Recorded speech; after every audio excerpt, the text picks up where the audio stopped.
Hello dear student, good morning to all of you. कैसे हैं सब लोग? अच्छे होंगे बच्चों। आज का जो हम लोग का टॉपिक होगा क्लास 10th के बच्चों के लिए होगा, जो इस साल बोर्ड के एग्जामिनेशन में सम्मिलित होंगे। स्पेशली उन बच्चों के लिए मैं आज ये वीडियो बना रहा हूँ।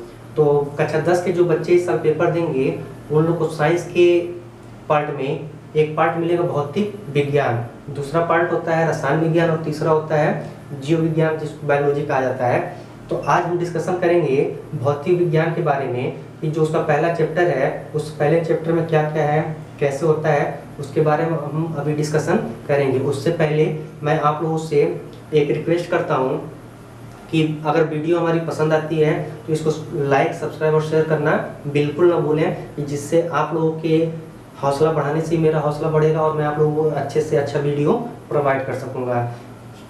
अगर ये पसंद आती हैं तो अपने दोस्तों को भी शेयर करिए कि जिससे वो लोग भी पढ़ाई को कर सकें।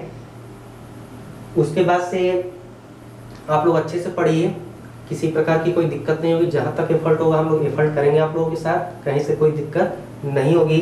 जिस दिन जो लेक्चर लिया जाएगा उसका PDF मैं आप लोगों को चैनल के इस वीडियो के जो भी वीडियो मैं बनाऊंगा उस वीडियो के डिस्क्रिप्शन बॉक्स में आपको मिलती रहेंगी। आप लोग वहाँ से डाउनलोड करके पढ़ते रहिए और उसका लेक्चर मैं यहाँ पे लेके आप लोगों को समझाता रहूँगा।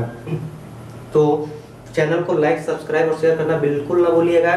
बेल आइकन के ऑल पे क्लिक करिए जिससे आप लोग को लेटेस्ट वीडियो का नोटिफिकेशन मिलता रहे। तो आइए आज जो भौतिक विज्ञान का पहला टॉपिक है, जो पहला चैप्टर उसका है प्रकाश के गोली दर्पणों पर परावर्तन, यानी गोली दर्पण पर प्रकाश का परावर्तन क्या होता है, यानी reflection of light at spherical mirror.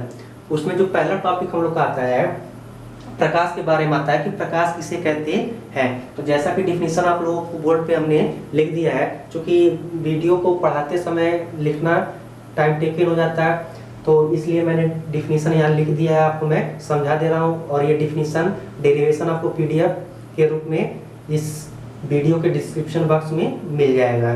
तो देखिए जैसे प्रकाश का डिफिनीशन जो कह रहा है, लिखा गया है प्रकाश एक प्रकार की ऊर्जा है जो हमारी आंखों पर दृष्टि संवेदना उत्पन्न करती है। क्या मतलब है इसका?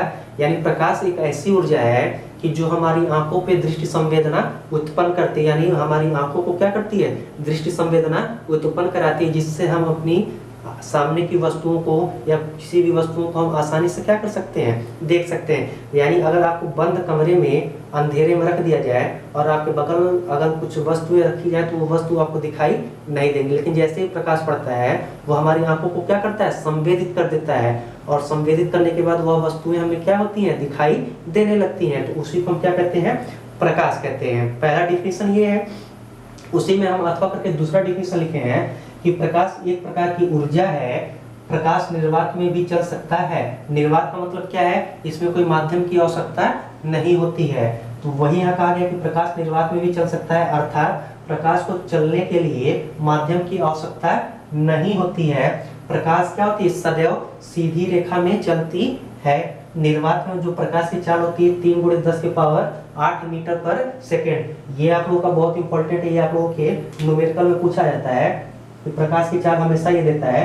तो यहाँ पर इंपॉर्टेंट पार्ट है कि निर्वात में जो प्रकाश की चाल होती है 3 × 10⁸ मीटर पर सेकेंड होती है। अतः वास्तव में प्रकाश एक प्रकार की क्या है, विकिरण ऊर्जा है जो विद्युत चुंबकीय तरंग के रूप में चलती है। और इस विद्युत चुंबकीय तरंग की जो तरंगदैर्घ्य होती है 3900 एंगस्ट्रॉम से लेकर 7800 एंगस्ट्रॉम तक होती है, यानी 3900 एंगस्ट्रॉम से 7800 एंगस्ट्रॉम तक क्या होती है, इसकी तरंगदैर्घ्य होती है। तो अब आती है बात, ये विद्युत चुंबकीय तरंग क्या है।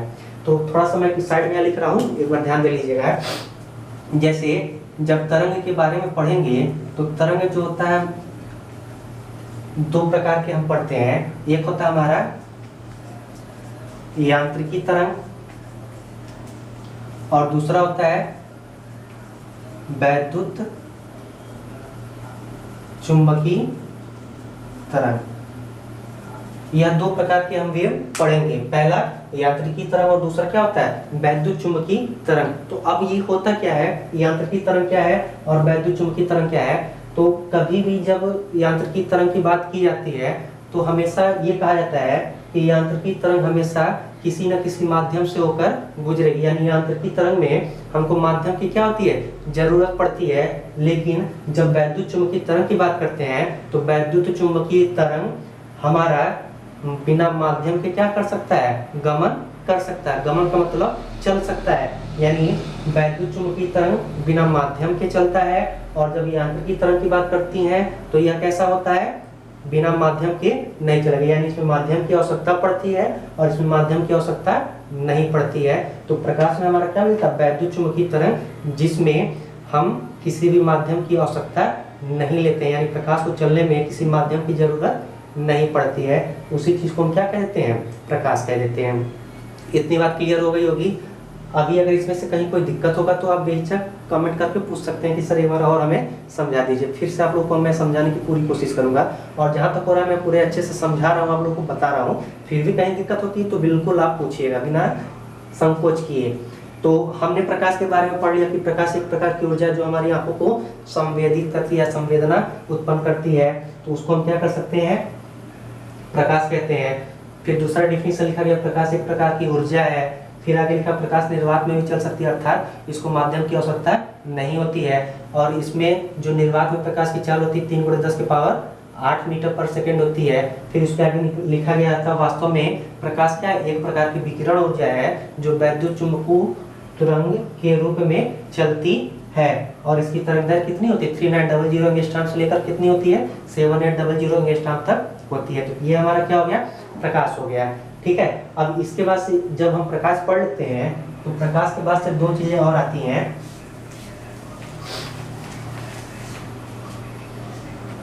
प्रकाश को पढ़ने के बाद हम 2 चीजें और पढ़ते हैं।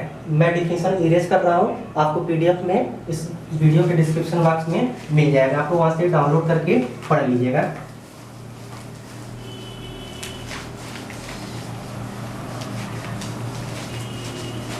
फिर इसके बाद से जब हमने प्रकाश पढ़ लिया है तो अब इसमें 2 डिफिनेशन और हमारे आ जाते हैं। एक को हम कहते हैं प्रदीप्त वस्तुएं, जिसको कहा जाता है ल्यूमिनस ऑब्जेक्ट। अब यह प्रदीप्त वस्तुएं क्या होती है, यानी ल्यूमिनस ऑब्जेक्ट क्या होता है, तो नाम से ही पता चला होगा, प्रदीप्त का मतलब क्या, जो दिखाई देती हो। तो ऐसी वस्तुओं को हम क्या कहते हैं, प्रदीप्त वस्तुएं। तो डिफिनेशन कैसे दे देंगे, जो स्वयं से प्रकाश उत्पन्न करती हो, प्रदीप्त वस्तुएं कहलाती है। क्या कहा गया, प्रदीप्त वस्तुओं में जो स्वयं से प्रकाश उत्पन्न करती हैं उसे हम क्या कहते हैं, प्रदीप्त वस्तुएं कहते हैं। यानी अब ये क्या है, यानी ऐसे ऑब्जेक्ट, ऐसे वस्तु जो अपने आप से क्या हो, प्रकाश उत्पन्न करते हो, उसे हम क्या कहते हैं, प्रदीप्त वस्तुएं। तो सिंपली जैसे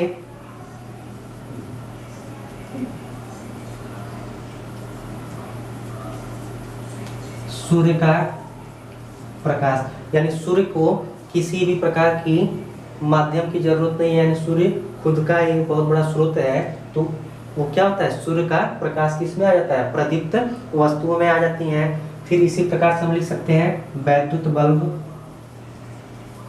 वैद्युत बल्ब। फिर लिख सकते हैं जलती मोमबत्ती। ये सब हमारे क्या है, प्रदीप्त वस्तुएं हैं जो स्वयं से क्या होती हैं, प्रकाश उत्पन्न करती हैं। तो ऐसी वस्तुओं को हम क्या कह देते हैं, प्रदीप्त वस्तुएं कह देते हैं। इतनी बात क्लियर हो गई होगी।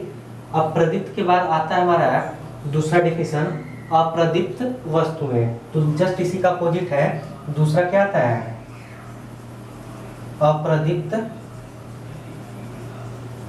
वस्तुएं। इसको हम कहते हैं नॉन, और वही स्पेलिंग है, नोट कर लीजिएगा, बस आगे नॉन लगा दीजिएगा, नॉन ल्यूमिनस ऑब्जेक्ट, या लिख लीजिएगा नॉन ल्यूमिनस ऑब्जेक्ट। तो अब ये क्या होता है, तो जैसे प्रदीप्त में कहा गया है कि वे वस्तुएं जो स्वयं से प्रकाश उत्पन्न करती हो, तो ऐसी वस्तुओं को हम कह देते हैं प्रदीप्त वस्तुएं। जैसे सूर्य का प्रकाश हो गया, वैद्युत बल्ब हो गया, मोमबत्ती हो गई जलती हुई, तो ये सब हमारे क्या हो गए प्रदीप्त वस्तुएं जो स्वयं से क्या होती हैं प्रकाश उत्पन्न करती हैं। उसी का जस्ट अपोजिट हमारा होता है अप्रदीप्त वस्तुएं। तो अप्रदीप्त वस्तुओं का डिफिनेशन क्या दे देंगे कि वे वस्तुएं जो स्वयं से प्रकाश उत्सर्जित न करें, उसे हम अप्रदीप्त वस्तुएं कहते हैं। क्या कहा गया है कि वे वस्तुएं जो स्वयं से प्रकाश उत्सर्जित न करें अप्रदीप्त वस्तुएं कहलाती हैं। जैसे अब इसमें अगर हम जैसे की बात करेंगे तो मेज हो गया, कुर्सी हो गया, ठीक। उसके बाद से ये आपका कलम जो मार्कर हो रहा है, ये भी हमारा क्या है अप्रदीप्त वस्तु, यानी ये खुद से प्रकाश उत्सर्जित नहीं करती हैं। फिर क्या हो गया चंद्रमा हो गया इत्यादि।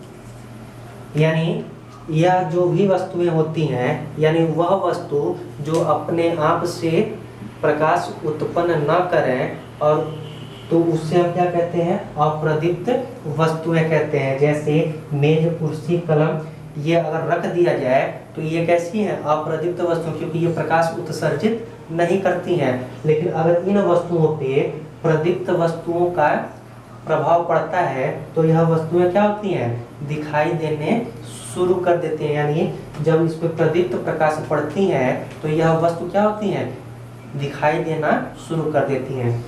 तो पहला डिफिनेशन हम लोगों ने प्रकाश के बारे में पढ़ लिया कि प्रकाश एक प्रकार की ऊर्जा है जो हमारी आंखों को संवेदना उत्पन्न करती है। दूसरा पढ़ा गया उसके बाद से कि जब प्रकाश पढ़ लिए तो उस प्रकाश में दो ऑब्जेक्ट पढ़े जाते हैं, एक प्रदीप्त वस्तुओं के बारे में और दूसरा अप्रदीप्त वस्तुओं के बारे में। तो प्रदीप्त वस्तुएं इसे कहते हैं कि वे वस्तुएं जो स्वयं से प्रकाश उत्पन्न करती हों प्रदीप्त वस्तुएं कहलाती हैं, और वे वस्तुएं जो स्वयं से प्रकाश उत्सर्जित न करती हों तो ऐसी वस्तुओं को अप्रदीप्त वस्तुएं कहते हैं। एग्जाम्पल भी आप लोगों को बता दिया गया। ये इतना क्लियर होने के बाद अब हमारा जो टॉपिक है परावर्तन के बारे में है कि परावर्तन किसे कहते हैं। तो देखिए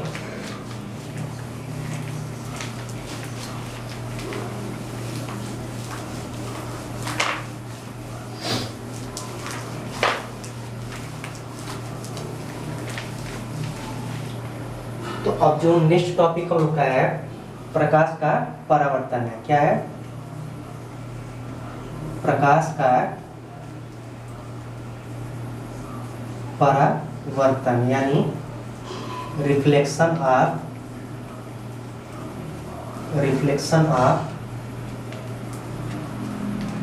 लाइट। यानी रिफ्लेक्शन ऑफ लाइट क्या है, यानी प्रकाश का परावर्तन किसे कहते हैं। तो ये आप लोगों को जो भी टॉपिक यहाँ पढ़ाया जा रहा है ये आपके हाई स्कूल के साथ साथ इंटरमीडिएट के सेकेंड पेपर का पहला चैप्टर जो है वो सारा चैप्टर आप लोगों का यही है जो आप हाई स्कूल में पढ़ रहे हैं। तो इसको अच्छे से समझिएगा, पढ़िएगा, क्योंकि यही चीज़ आप लोगों को इंटर में भी मिलेगा जो आप लोगों को काफ़ी सपोर्ट करेगा। तो अब कहते हैं कि प्रकाश का परावर्तन क्या है। तो परावर्तन का मतलब क्या होता है, जैसे परावर्तन का मतलब क्या है कि अगर कोई वस्तु आती है और फिर उसी माध्यम में चली जाती है तो ऐसे गुण को हम क्या कहते हैं परावर्तन। जैसे मैं जहाँ से आया फिर वहीं वापस चला गया तो उसी चीज़ को हम क्या कह देंगे परावर्तित हो गया, यानी परावर्तन हो गया। तो अब कैसे कहा जाएगा, क्योंकि यहाँ पे हम किसके बारे में पढ़ेंगे गोली दर्पण से रिलेटेड पढ़ेंगे। तो अब देखो अभी गोली दर्पण के प्रकार हम आगे पढ़ाएंगे। तो अभी यहाँ पे समझा जाए प्रकाश के परावर्तन के बारे में। तो प्रकाश के परावर्तन में कहा जाएगा, यहाँ फिगर बना रहे हैं ध्यान से देखिएगा, कि कोई समतल दर्पण होता है, जनरली इसको लोग दर्पण कहते हैं, लेकिन प्रकाश के परावर्तन का सबसे अच्छा अगर परावर्तक कुछ होता है तो वह समतल दर्पण ही होता है। दर्पण तो आपके समतल हो गया, अवतल हो गया, उत्तल हो गया, ये तीनों हैं, लेकिन सबसे अच्छा जो परावर्तक माना जाता है, जो परावर्तन तल माना जाता है, वह समतल दर्पण को ही माना जाता है। तो ये हमारा क्या हो गया दर्पण हो गया, और यह दर्पण हम क्या लेते हैं, समतल दर्पण लेते हैं। ठीक, तो यह हमारा क्या है, इस चीज को हम कहते हैं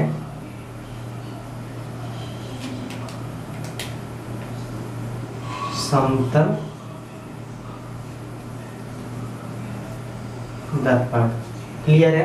अब कहता है जैसे आप लोगों के घर पे आईना रखा होगा जिसमें आप लोग सुबह जगते हैं, उसके बाद से नहाते हैं, फिर आईने के सामने खड़े होकर अपने बालों को झाड़ते हैं। उस आईने को ले लीजिएगा और उस आईने को ऐसे रखिएगा और उस पर बैटरी की या टॉर्च क्या करिएगा, उस पर जलाइएगा, तो देखिएगा प्रकाश उस पर पड़ेगा और फिर हम उसी ओर क्या होती है वापस, यानी जैसे वहाँ से पड़ेगा वहाँ से रिफ्लेक्ट होकर तुरंत हमारी आंखों को क्या करती है, संवेदित कर देती है। तो अब कहा गया है कि इस समतल पर जब प्रकाश की किरणें क्या होती हैं, पड़ती हैं, तो किसी न किसी बिंदु पर आकर गिरती हैं। यानी जब हम उस शीशे पर बैटरी की टॉर्च को क्या करते हैं, जलाते हैं, तो उसकी प्रकाश जो है उस दर्पण के किसी न किसी बिंदु पर जाके गिरेगी और फिर उसी बिंदु से रिफ्लेक्ट होकर उसी माध्यम में क्या होती है, वापस आ जाती है। यानी अब इसी बिंदु से रिफ्लेक्ट होके फिर उसी माध्यम में क्या होती है, वापस आ जाती है। यानी यह इसके आने का प्रकाश है और यह इसके जाने का प्रकाश है। तो जो प्रकाश यहाँ आके गिरती है इसको हम कहते हैं आपतित प्रकाश, आपतित किरण। इसको क्या कहते हैं, आपतित किरण कहते हैं। ठीक है, यानी आपतित हो गया, आपतित होने के बाद क्या हो रहा है, वो इससे परावर्तित हो जा रहा है। तो यह जो रेखा होती है इस रेखा को हम कह देते हैं परावर्तित किरण कह देते हैं। क्लियर है। अब कहता है इसको हम नाम दे देते हैं, यह हमारा, इसको हम ए मान लेते हैं, इस पॉइंट को हम क्या मान लेते हैं, बी, इस पॉइंट को क्या मान लेते हैं, सी मान लेते हैं। ठीक, अब कहता है कि जितने कोण पर ये आता है उतने ही कोण पर क्या होता है, वापस चला जाता है। तो इसको निकालने के लिए हम इस बिंदु पर एक अविलंब क्या करते हैं, ड्रा कर देते हैं। यानी जितना कोण यह होगा उतना ही कोण यह होगा। तो इसको निकालने के लिए हम क्या करते हैं, एक अविलंब ड्रा कर देते हैं। यानी यह जो है यह हमारा किसको बताएगा, अविलंब को बताएगा, यानी नॉर्मल को बताएगा। ठीक, इसको हम कोई पॉइंट मान लेते हैं ए बी सी, इसको मान लेते हैं क्या है, एन, इसको मान लेते हैं एन। क्लियर है मेरी बात। क्या कहा गया है कि किसी समतल दर्पण पर जब प्रकाश की किरणें पड़ती हैं तो उसी माध्यम में वापस लौट आती हैं। तो अब डिफिनीशन कैसे दे देंगे प्रकाश के परावर्तन का, कि जब कोई प्रकाश की किरण, कौन सी किरण होती है, आपतित किरण होती है, तो क्या कहता है कि जब कोई प्रकाश किसी चिकने तल पर गिरती है तो फिर उसी माध्यम में क्या होती है, वापस लौट आती है। प्रकाश के इस गुण को हम क्या कहते हैं, प्रकाश का परावर्तन कहते हैं। यानी प्रकाश का किसी चिकने तल पर गिरना और फिर उसी माध्यम में वापस लौट आना ही प्रकाश का परावर्तन कहलाता है। तो डिफिनीशन अब हम यहाँ लिख नहीं रहे हैं, ओरली बोल रहे हैं, पीडीएफ में आप लोगों को लिखा हुआ मिल जाएगा। क्या कहा गया है कि प्रकाश जब किसी चिकने तल पर गिरता है तो गिरने के बाद फिर उसी माध्यम में वापस लौट आता है। तो प्रकाश के इस गुण को हम प्रकाश का परावर्तन कहते हैं। क्लियर हो गया मेरी बात। ये हमारा हो गया प्रकाश के परावर्तन का डिफिनीशन और यह हो गया इसका फिगर। तो अब देखिए, अविलंब से और जो आपतित किरण के बीच का जो कोण बनता है उसको हम किससे डिनोट करते हैं, स्मॉल आई से करते हैं। और अविलंब से और परावर्तित कोण के बीच का जो कोण होता है उसको हम किससे डिनोट करते हैं, आर से करते हैं। जो आई होता है यह भी कोण होता है, आर भी क्या है, कोण है। इस कोण को जो आई होता है इसको हम कहते हैं आपतन कोण। इसको क्या कहते हैं, आपतन कोण। और यह जो आर होता है इसको हम कहते हैं परावर्तन कोण। क्या कहते हैं, परावर्तन कोण। देखिए परावर्तित किरण है तो परावर्तित किरण से क्या होगा, परावर्तन कोण, या आपतित किरण है तो क्या हो जाएगा, आपतन कोण हो जाएगा। तो ये हमारा क्या हो गया, प्रकाश का परावर्तन। जब किसी चिकने तल पर प्रकाश की किरणें पड़ती है तो फिर वह प्रकाश की किरण उसी माध्यम में वापस लौट जाती है। प्रकाश की इस क्रिया को या इस गुण को हम प्रकाश का परावर्तन कहते हैं। ठीक है, अब इसके बाद से अब इस फिगर में देख लिया जाए, इसको मान लेते हैं यहाँ P होगा और यह पॉइंट क्या होगा, Q होगा। तो अब यहाँ लिख दिया जाएगा चित्र से यहाँ डिनोट कर दिया जाए। देखिए AB है तो यहाँ AB लिख देते हैं बराबर, फिर कौन सी रेखा है, BC है तो BC लिख देते हैं बराबर, फिर PQ है PQ लिख देते हैं बराबर, फिर कौन सी रेखा है, BN है तो BN लिख देते हैं, और फिर बिंदु B है तो यहाँ लिख देंगे बिंदु B। तो देखो जो AB रेखा है, इस AB रेखा को हम क्या कहते हैं, आपतित किरण कहते हैं। तो जो AB है यह हमारा कौन सा किरण है, आपतित किरण है। अब BC यह कौन सा किरण है, परावर्तित किरण। तो BC को हम क्या लिख देंगे, परावर्तित किरण, परावर्तित किरण हो गया। PQ हमारा क्या है, समतल दर्पण, या इसी को क्या कह देते हैं लोग, दर्पण भी कह देते हैं। क्लियर है। फिर उसके बाद BN है तो BN देखो क्या है, अविलंब है। तो यहाँ क्या लिख देंगे, BN क्या हमारा अविलंब है। उसके बाद से देखो बिंदु B है तो बिंदु B क्या होता है, आपतन बिंदु होता है। बिंदु B को क्या कहते हैं, आपतन बिंदु कहते हैं। उसके बाद से देखो I और R है तो कोण I बराबर क्या हो जाएगा, आपतन कोण, और कोण R बराबर हो जाएगा परावर्तन कोण। तो देखो फिगर में जो जो बनाया गया है उसी चीज को हमने यहाँ लिख दिया है कि जो AB है यह AB हमारा आपतित किरण है, जो BC है यह परावर्तित किरण है, जो BN है यह हमारा अविलंब है, और जो PQ है यह हमारा समतल दर्पण या दर्पण है। जो बिंदु B होता है वह बिंदु B क्या है, आपतन बिंदु होता है। उसके बाद से फिर जो कोण I है वह आपतन कोण होता है, और जो R होता है उसको हम क्या कह देते हैं, परावर्तन कोण कह देते हैं। इतनी बात मेरी क्लियर हो गई होगी। अगर इतने पॉइंट में कहीं से कोई समझ में नहीं आया हुआ, फिर से वही बात कमेंट बॉक्स में जरूर पूछेगा कि सर ये लाइन हमें समझ में नहीं आया है, फिर से बताया जाएगा। तो अब इतनी बातें पढ़ने के बाद अब इस परावर्तन के रूल पढ़े जाते हैं कि परावर्तन के कितने नियम हैं। तो आइए अब देख लेते हैं कि परावर्तन के नियम।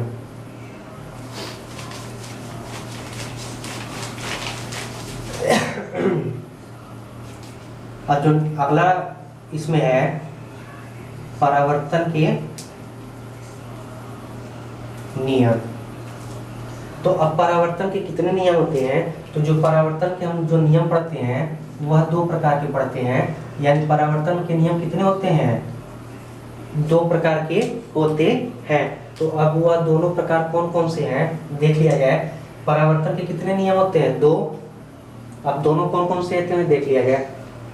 देखो अब यहाँ से मैं लिख रहा हूँ पहला पॉइंट। देखो जो आपतित किरण है यहाँ लिख दिया हम आपतित किरण, कामा जो परावर्तित किरण है परावर्तित किरण। क्लियर है। आपतित किरण, परावर्तित किरण तथा अब इस बिंदु को क्या कहा गया था फिगर से, आपतन बिंदु कहा गया था, तथा आपतन बिंदु पर, देखो आपतन बिंदु पर क्या हमारा अविलंब है, तो आपतन बिंदु पर अविलंब तीनों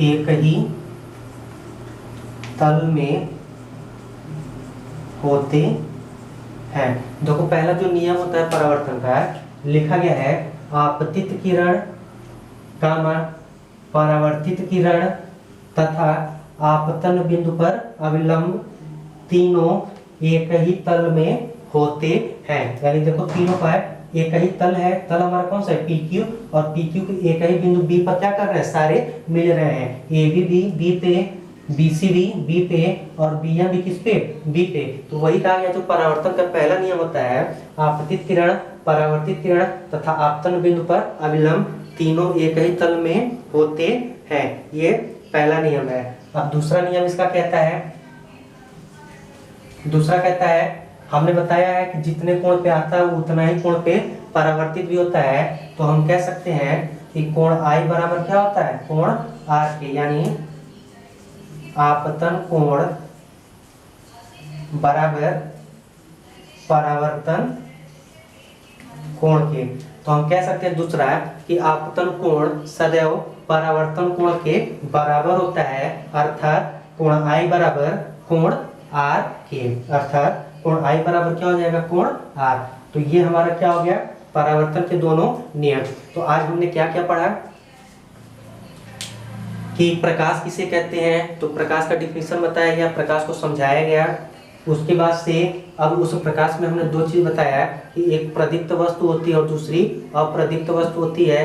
उसके बाद से बताया गया प्रकाश का परावर्तन, कि प्रकाश का परावर्तन किसे कहते हैं, तो किसी चिकने तल पर प्रकाश का गिरना और फिर उसी माध्यम में वापस लौट जाने की प्रक्रिया प्रकाश का परावर्तन कहलाती है, जो फिगर में आप लोगों को समझाया गया है। और इस परावर्तन के दो नियम होते हैं, पहला आपतित किरण, परावर्तित किरण तथा आपतन बिंदु पर अभिलंब तीनों एक ही तल में होते हैं। दूसरा कोण आई बराबर कोण आर, यानी आपतन कोण सदैव परावर्तन कोण के क्या होता है बराबर होता है, जितने कोण पे आता है उतना ही कोण से परावर्तित होता है। तो ये हमारे हो गए परावर्तन के दोनों नियम हो गए। अब इसके बाद से जो हमारा नेक्स्ट टॉपिक है,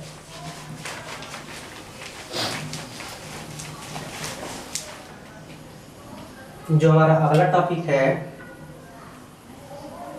अगला टॉपिक हमारा है प्रतिबिंब। किसके बारे में पढ़ा जाएगा, प्रतिबिंब किसे कहते हैं, यानी इमेज के बारे में पढ़ा जाएगा कि इमेज क्या है। तो जनरली ये सब बेसिक चीज़ आप लोग डेली रेगुलर देखते हैं, जानते भी हैं। यानी किसी दर्पण के सामने अगर कोई वस्तु रखी जाती है और उससे प्रकाश आपतित होती है, तो दर्पण पे दिखने वाली जो आकृति होती है उसी आकृति को हम क्या कहते हैं प्रतिबिंब कहते हैं। यानी हमारी जो छवि शीशे में दिखती है वही हमारी छवि क्या कहलाती है प्रतिबिंब कहलाती है। और यह प्रतिबिंब हमारे दो प्रकार के होते हैं। पहला पढ़ा जाता है वास्तविक प्रतिबिंब, वास्तविक